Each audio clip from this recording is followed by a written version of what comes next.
आइए अब बढ़ते हैं आज की अगली स्टोरी की ओर। बंगाल में ममता बनर्जी चुनाव हार चुकी हैं, उनकी पार्टी हार गई है, लेकिन उस हार का असर अब उत्तर प्रदेश पर दिखने लगा है, जहां अगले साल की शुरुआत में विधानसभा के चुनाव होने हैं। कहां तो इंडिया ब्लॉक को एकजुट रखने की बात की जा रही थी और कहां समाजवादी पार्टी ने इंडिया ब्लॉक के सबसे बड़े दल कांग्रेस पर ही निशाना साध दिया है। समाजवादी पार्टी क्या कह रही है, पहले उसको सुन लीजिए, फिर आगे विस्तार से यूपी की पॉलिटिक्स पे बात करते हैं। हम लोग ये चाहते हैं कि 27 के विधानसभा के चुनाव में इंडिया गठबंधन की अगुवाई समाजवादी पार्टी के राष्ट्रीय अध्यक्ष माननीय अखिलेश यादव जी करें। उनकी अगुवाई में यहाँ चुनाव होगा तो उत्तर प्रदेश में इंडिया गठबंधन की सरकार बनेगी। और समाजवादी पार्टी ये चाहती है कि गैर भाजपाई वोटों का बंटवारा ना होने पाए, इसलिए हम गठबंधन करना चाहते हैं। लेकिन समाजवादी पार्टी अकेले ही उत्तर प्रदेश में सरकार बनाने में सक्षम है। जिस कांग्रेस के साथ 2024 का लोकसभा चुनाव समाजवादी पार्टी ने मिलकर लड़ा था, लड़ाई नहीं जीता भी था। उत्तर प्रदेश से समाजवादी पार्टी नंबर 1 पार्टी बनकर उभरी थी। अखिलेश यादव का रुतबा बढ़ गया था, लेकिन पश्चिम बंगाल में ममता बनर्जी की हार के बाद अचानक समाजवादी पार्टी और कांग्रेस एक दूसरे को आंखें दिखाने लगे, गुर्राने लगे हैं। तो सवाल है कि क्या समाजवादी पार्टी को वाकई लगता है कि बगैर कांग्रेस के ही वो 2027 का विधानसभा चुनाव जीतने में सक्षम है? क्या समाजवादी पार्टी को यह भी लगता है कि 2022 में जिस तरह कांग्रेस अकेले लड़कर बुरी तरह हारी थी, वो फिर से हारेगी? क्या समाजवादी पार्टी सीटों को लेकर प्रेशर पॉलिटिक्स का पहले ही करारा जवाब देना चाहती है, जैसा बिहार में कांग्रेस ने आरजेडी से प्रेशर डालकर ज्यादा सीटें ले ली थी? क्या समाजवादी पार्टी को लगता है कि जिस तरह कांग्रेस के नेता बहुजन एकता के नाम पर मायावती का दरवाजा खटखटाने चले गए थे, उसमें क्या कांग्रेस गठबंधन को लेकर अब सपा पर प्रेशर बना रही है? और क्या समाजवादी पार्टी को यह भी लगता है कि जिस तरह ममता बनर्जी को कांग्रेस ने बंगाल में हरवा दिया, वैसे ही उसको भी वो हरवा सकती है? कांग्रेस इस बात से भड़की हुई है कि अखिलेश यादव ने यह बयान क्यों दिया कि बात सीट की नहीं जीत की है। यानी समाजवादी पार्टी कांग्रेस को एक सीमा से ज्यादा सीटें नहीं देना चाहती। नवभारत को समाजवादी पार्टी के सूत्रों से जो जानकारी मिल रही है, उसके मुताबिक अखिलेश यादव कांग्रेस को किसी भी हाल में 22, 23, 24 से ज्यादा सीटें विधानसभा में नहीं देना चाहते हैं। इससे कांग्रेस तिलमिलाई हुई है। वो कह रही है कि सीट नहीं तो जीत नहीं। देश के अंदर जो माहौल है, उसके अंदर राहुल गांधी के साथ लड़ाई है, राहुल गांधी के नाम पर लड़ाई है। तो ये ऐसी बातें नहीं होनी चाहिए। गठबंधन है, हम गठबंधन के अंदर पार्टी जो फैसला करे, जो निर्णय करे, वो पार्टी का है। लेकिन जीत नहीं तो सीट नहीं कैसे मिलेगी अगर सीट ही नहीं होगी? आप ये कह रहे हैं सीट नहीं तो जीत नहीं, मैं कह रहा हूं सीट नहीं तो जीत नहीं, जीत नहीं तो सीट नहीं। इसी के बीच में कांग्रेस और सपा इस वक्त उलझे हुए हैं। वैसे इमरान मसूद के बारे में बताऊं कि पिछली बार समाजवादी पार्टी के साथ गठबंधन में सहारनपुर से सांसद बने थे साथ में, लेकिन समाजवादी पार्टी के प्रति उनकी तलखी कोई आज की नहीं है। और दूसरी तरफ अखिलेश यादव को आंकड़ों के खेल से लगता है कि अब की बार बाजी उनके हाथ लग सकती है। आंकड़ों की बात करें तो अगर आप ध्यान से आंकड़ों को मेरे साथ समझिएगा तो आपको समझ में आएगा कि क्या क्या चीजें वहां पर होती दिखाई देती हैं। 2017 की चुनाव विधानसभा के 312 सीटें बीजेपी को आती हैं, 47 सीटें सपा को आती हैं, 7 सीटें कांग्रेस को आती हैं 2017 में जो। और उसके बाद वहां पे योगी आदित्यनाथ मुख्यमंत्री बने थे और अखिलेश यादव वो चुनाव हार गए थे। 2022 का चुनाव 255 सीटों पर बीजेपी को 57 सीटों का नुकसान हो गया। इसमें सपा 111 पे आ गई, 64 सीटों का फायदा हुआ 2022 में, और कांग्रेस घटकर 2 पर रह गई। यहां पर अलग अलग लड़े थे, यहां पे एक साथ लड़े थे, तो एक साथ कुल मिलाकर इस साफ तौर पे आंकड़े दिखा रहे हैं कि यूपी में अगर एक साथ चुनाव लड़ती है तो फायदे में रहा था पिछली बार।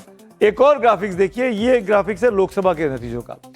लोकसभा में 2019 के जब चुनाव हुए तो बीजेपी को 62 सीटें आई थी, सपा को 5 और कांग्रेस को 1 सीट थी। 2024 2 साल पहले जो चुनाव हुआ, 33 सीटों पर भारतीय जनता पार्टी का गठबंधन रह गया, यानी उसको 29 सीटों का नुकसान हुआ। सपा के खाते में 37 सीटें आई, जो कि 2024 में यूपी की सबसे बड़ी पार्टी बनकर उभरी 32 सीटों के फायदे के साथ। और 6 सीटें कांग्रेस की आई थी और ये गठबंधन में इंडिया ब्लॉक में लड़े थे ये लोग। यानी आपको समझ में आ सकता है कि किस तरीके से यूपी में अब सपा को लग रहा है कि उसके अच्छे दिन आ रहे हैं। अब कांग्रेस के सीट वाले दबाव पर बीजेपी चुटकी ले रही है, सुनते हैं। बढ़ गया सपा कांग्रेस का फिर से कलेश, अखिलेश जी ने दिया संदेश, कांग्रेस को नहीं मिलेगा कोई स्पेस, तो इसीलिए भड़के हैं इमरान मसूद। इमरान मसूद ने जिस प्रकार से अब अखिलेश जी को आईना दिखाते हुए कहा है कि राहुल गांधी ही नेता है। पहले अखिलेश जी ने बोला कि 403 पे समाजवादी पार्टी लड़ेगी, उन्होंने बोला कि ये सीट की नहीं जीत की बात है। ये इसलिए हो रहा है क्योंकि इंडिया अलायंस में मिशन विशन नहीं है। दूध का जला छाछ भी फूंक फूंक कर पीता है। दिल्ली में अरविंद केजरीवाल और पश्चिम बंगाल में ममता बनर्जी की हार से समाजवादी पार्टी भी अपनी चाल सोच समझकर चलना चाहती है। जिस तरह यूपी में पंचायत चुनाव, विधानसभा चुनाव तक स्थगित कर दिए गए हैं, उसको समाजवादी पार्टी अपने लिए फायदेमंद मान रही है। समाजवादी पार्टी को लगता है कि बीजेपी को पंचायत चुनावों में हार का डर सता रहा है, इसीलिए इन पंचायत चुनावों को टाल दिया गया। इस पर उत्तर प्रदेश की राजनीति को समझने वाले लोग क्या कह रहे हैं, क्यों ये पंचायत के चुनाव टाले गए, कौन डर रहा है, कौन किसके फेवर में जा रहा है, आइए सुनते हैं। पंचायत चुनाव हमेशा रूलिंग पार्टी जीतती है। विधानसभा चुनाव में कोई भी रिजल्ट आए, लेकिन उसके पहले सरकार के रहते हुए जो चुनाव होते हैं उसमें पंचायतों में दबदबा रूलिंग पार्टी का होता है। ज्यादातर ग्राम प्रधान निर्दलीय ही चुने जाते हैं, लेकिन बाद में अपने को पार्टी के साथ घोषित कर देते हैं। जिला पंचायत अध्यक्षों के साथ भी यही होता है, जिला पंचायत सदस्यों के साथ भी होता है, जो डीडीसी कहते हैं, जिनके 3050 पद है उत्तर प्रदेश। तमाम इस तरह की जो चीजें हैं उसमें सारा कुछ रूलिंग पार्टी के साथ जुड़ जाता है। आगे बढ़ते हैं आज की अगली स्टोरी की तरफ। ये कहानी भी यूपी से ही जुड़ी हुई है और इस कहानी का एक ना एक छोर जाके चुनाव पे जरूर टिकता है, जो चुनाव अगले साल फरवरी मार्च में होने वाले हैं। पूरे देश के साथ साथ यूपी भी इस वक्त भीषण गर्मी से तप रहा है, लेकिन गर्मी से ज्यादा बिजली कटौती यूपी के लोगों को इस वक्त जला रही है। गांव हो, कस्बा हो, बड़े शहर हो, हर जगह एक ही शिकायत है, बिजली घंटों गायब है। क्यों गायब रहती है? किसी शहर में आधी रात तक बिजली नहीं आती है, आधी रात अंधेरे में कट रही है, कहीं दिन भर बिजली की ट्रिपिंग को सता रही है और पावर कट से परेशान लोग अब सड़कों पर उतरने को मजबूर हो गए हैं।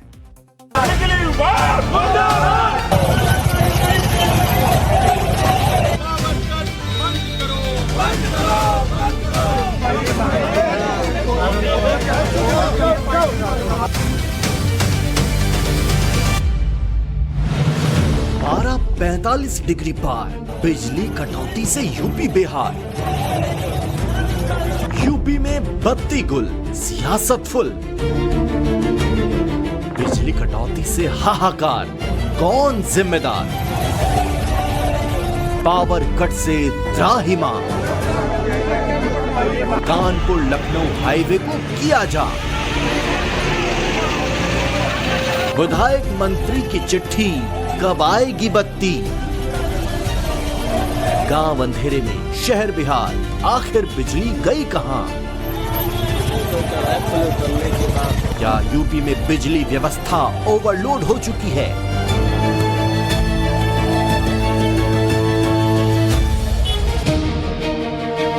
गर्मी की मार, बिजली कटौती की चोट, उत्तर प्रदेश में क्यों फेल हो रहा पावर सिस्टम? बिजली विभाग का दावा यह है कि जितनी मांग उतनी सप्लाई हो रही है। फिर शहर शहर से विरोध की ऐसी तस्वीरें क्यों आ रही है? आखिर लोगों को बिजली क्यों नहीं मिल पा रही है? उत्तर प्रदेश में बिजली पर सियासत तो तेज है, लेकिन जनता को राहत कब मिलेगी? बड़ा सवाल है, आखिर क्यों चरमराती दिखाई दे रही है यूपी की बिजली की व्यवस्था? क्या बढ़ती गर्मी के सामने यूपी के पावर सिस्टम ने हथियार डाल दिए? बिजली विभाग का दावा है कि रोस्टर के मुताबिक ही बिजली की सप्लाई दी जा रही है। फिर यूपी के शहर शहर से विरोध प्रदर्शन की तस्वीरें क्यों सामने आ रही हैं? यूपी की राजधानी लखनऊ के राजाजीपुरम में बिजली गुल होने पर लोगों ने हंगामा काटा है। बिजली घर पर पहुंचकर लोगों ने विरोध दर्ज कराया। लोगों के गुस्से को देखते हुए बिजली विभाग के कर्मचारियों ने खुद को ऑफिस में बंद कर लिया। मौके पर पुलिस पहुंची, तब जाकर हालात काबू में आ पाए। अभी लखनऊ में बिजली कटौती का क्या हाल है, इसे सुन लेते हैं। लाइट नहीं आ रही है और मतलब दिन भर बच्चे बीमार हो रहे हैं, मतलब अस्पताल जा रहे हैं, उल्टी हो रही हैं, मतलब बहुत सी बीमारी हो रही है, आदमी क्या करेगा बताइए। तो आपको बिजली कटौती हो रही है? हाँ हो रही है, मतलब ये समझ लीजिए लाइट 1 घंटे को दे देते, फिर मतलब हर घंटे, रात में तो आती ही नहीं है, ये समझ लीजिए रात में तो मतलब आती ही नहीं है। जब सोने का टाइम होता है 12 बजे जब ही लाइट कट जाती है।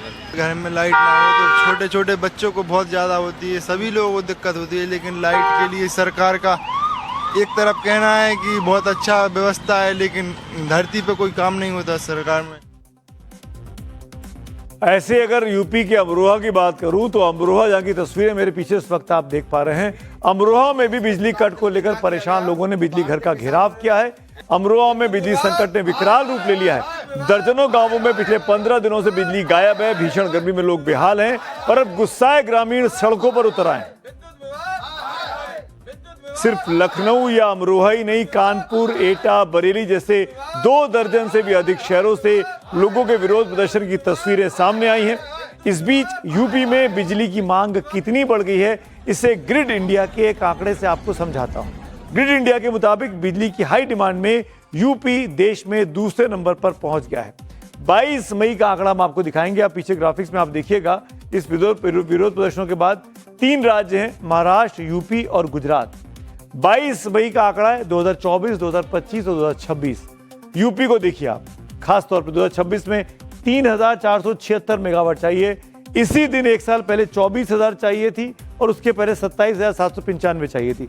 यानी यूपी में लगातार बिजली की मांग बढ़ती जा रही है और ये जो है वो हिंदुस्तान में दूसरे नंबर पर राज्य पहुंच गया है। महाराष्ट्र सबसे नंबर पे 1 है और गुजरात नंबर 3 पर है। लेकिन क्योंकि यूपी में किल्लत ज्यादा है, कटौती ज्यादा है, क्यों कटौती की जा रही है आप समझ में आता होगा, इसीलिए हंगामे भी ज्यादा दिखाई दे रहा है। हालात की गंभीरता को देखते हुए मुख्यमंत्री योगी आदित्यनाथ ने कल बिजली विभाग के सीनियर अधिकारियों के साथ हाई लेवल रिव्यू मीटिंग की। सीएम योगी ने अघोषित बिजली की कटौती पर बहुत ही सख्त रुख अपनाया। बिजली विभाग के कई अधिकारियों के खिलाफ एक्शन भी लिया गया, लेकिन लोगों का प्रदर्शन खत्म होने का नाम नहीं ले रहा है।